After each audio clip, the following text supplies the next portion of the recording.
Tā nu sanāca, ka vakar biju Rimī. Cita starpā piegāju pie šokolādes stenda, tāpēc, ka man garšo šokolāde. Un es domāju, interesi pēc apskatīšos, vai ir kāda akcija, jo pēdējā apmēram laikam gadu pusotra gada laikā, es no šokolādes principā esmu tā kā atteicies. Iemesls ir tikai viens – cenas. Un, aizēju tagad līdz tam šokolādes stendam un skatos. Ir Fāzera šokolāde. Man vislabāk garšo vienkārši tā Fāzera piena šokolāde.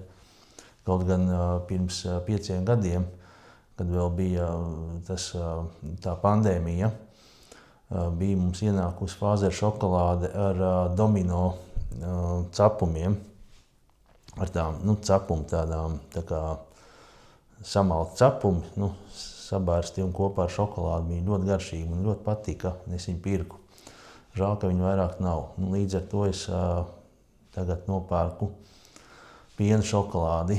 Ne tikai Fāzera. Es pērku arī Lidlā. Tur ir laba piena šokolāde, bet arī cena ir vienkārši kosmosā. Tas tā. Aizēju pie tiem plauktiem un skatos, ka ir Fāzera šokolāde uz akciju.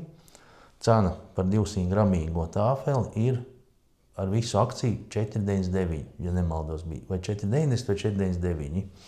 Pilnā cena skatos bez akcijas 5,99. Un tagad es domāju, lai es maksātu 6 eiro par šokolādi, tas ir vienkārši tā nebūs.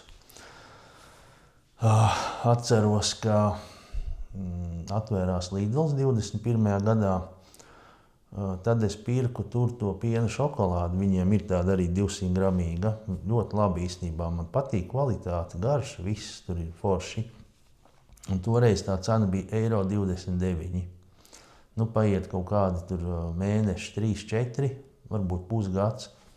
Cena paceļās uz 1,49 €. Arī ir tā ļoti baigi forša cena īstenībā. Tad paiet vēl gads, cena jau ir 1,99 €, tad 2,49 €. Tagad šķiet, ka maksā 2,99 €. Man tā šķiet, es varu kļūdīties, jo es vairāk vienkārši nečekoju.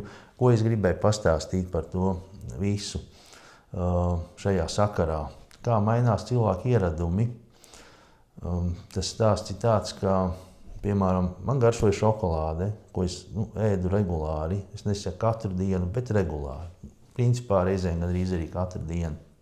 Tāpat man garšoja apelsīnu sula, kura kādreiz maksāja, pirms tam gadiem 10, plus mīnus 1 eiro varēja dabūt tur kaut kādos, kas mums bija toreiz Rimī, tie superneto, it kā zemo cenu. Tas bija pirms kādiem 10 gadiem. Zemo cenu veikals. Un tad varēja nopirkt tur pat pa centiem zem eiro. Citur bija tur 1,20 €, tur 30 vai kaut kā tā, bet principā plus mīnus 1 eiro. Kas ir tagad? Apelsīnu sulas paka maksā, te ir 3 eiro.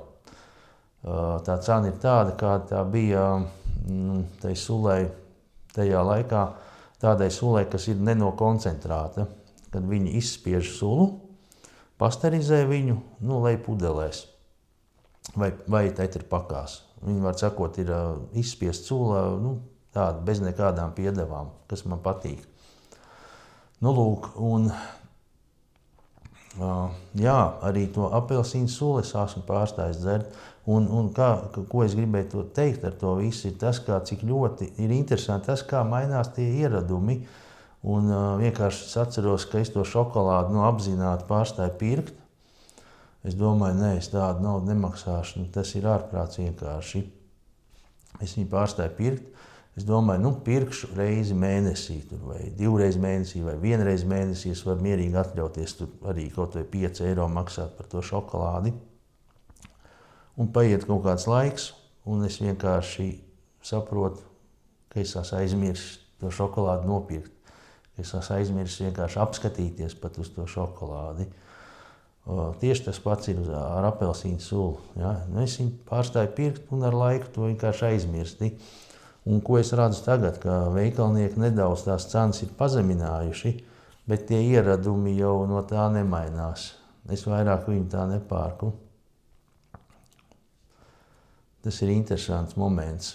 Pie tam, kāpēc tai šokolādei tik ļoti tā cena pieauga, jo spekulanti, kuri spekulē ar izejvielām, metāliem un dažādām izejvielām, tur naftu un visu, ko viņi iegulda naudu tā saucamajos futuros, nākotnes darījumos.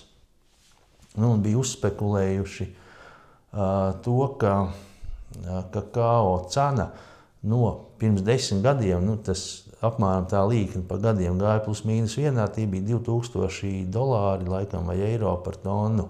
Tur kaut kur varbūt nedaudz virs, tur 2500 par tonu.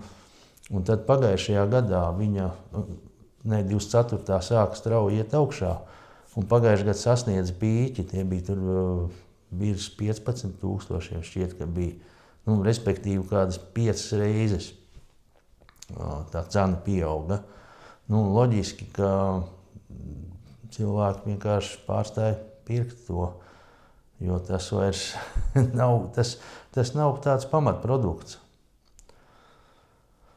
Un tagad es domāju, tā, ka kaut kādā brīdī es skatos tagad tā, ka kakao cena krīt strauji lejā, jo tajās 2 Āfrikas valstīs, Kodivāra un vēl bija viena piemirsu, kuras ražo 70% no visas pasaules kakao pupiņām.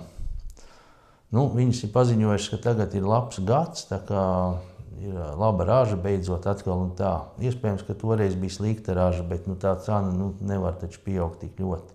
Pieprasījums taču neaug 5 reizes, tas ir skaidrs. Tās 2 valstis ir paziņojušas tagad, ka tā cena ies uz leju, ka tur ir liela raža un cena ies uz leju, un viņi ir nogājusi tagad uz leju. Tagad tā kakao cena no tiem labi nosacīti $12,000, kas bija vēl nesen par tonu, tagad dažu mēnešu laikā vai pusgadu laikā ir nokritus līdz 4,000, 3 reizes, 300% kritums. Veikalnieki ir nolaiduši arī to cenu šokolādē mazliet. Viņi dabiski nevar nolaist viņu šobrīd tā strauji lejā, tāpēc, ka viņi pār tos nākotnes darījumus un tā šokolāde, ko mēs šodien redzam veikalu plauktos, tas kakao ir iepirkts pirms pusgada vai gada, kaut kā tā. Bet es domāju, viena lieta interesanti būs vērot, kā tas mainīsies. Piemēram, tagad ienāks ļoti daudz kakao tirgū, jo viņš kaut kur jau jāliek. Kādu laiku var tās pupiņas glabāt. Bet, ja nebūs pircēji, cik tu ilgi tajās noliktavās uzkrās tās pupiņas, ja kaut kādā brīdī tev viņas jāliek tirgu ir, jo katru gadu nāk ar vienu klāt jau jauna raža. Un es gribu redzēt, tas būs interesanti, vai mēs kaut kad atkal redzēsim tādas cenas, kā piemēram €2 par Fāzeru šokolādi, kas bija vēl, ja nemaldos, pirms gadiem, 3, es par 2 neatceros, bet 3, jo es depo pirku depo Fāzeru šokolādi, viņas bija par €2, 200 gramīgā. Un es te paskatījos internetā, ka Somijā Fāzera tagad ir pazeminājis svaru. Ja agrāk standarts bija 200 gramu, tagad ir 180 vai 185. Tāda slēptā inflācija atkal notiek, ja? Lai nebūtu jāpalielina tā cena baigi, viņi samazina to apjomu, ko tu vari dabūt par vai to pašu cenu, vai tikai nedaudz dārgāk, nevis daudz dārgāk. Tā kaut kā. Lūk,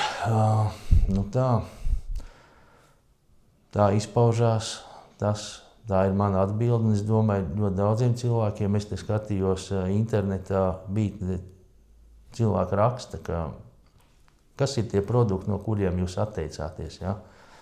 Es atteicos no šokolādes un apelsīnu sulas, un es neesmu drošs, ka es atgriezīšos, ja tās cenas diezgan daudz nokritīs.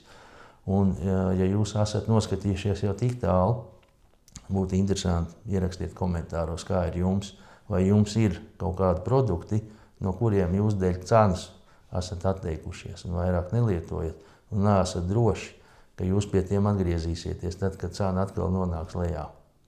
Paldies!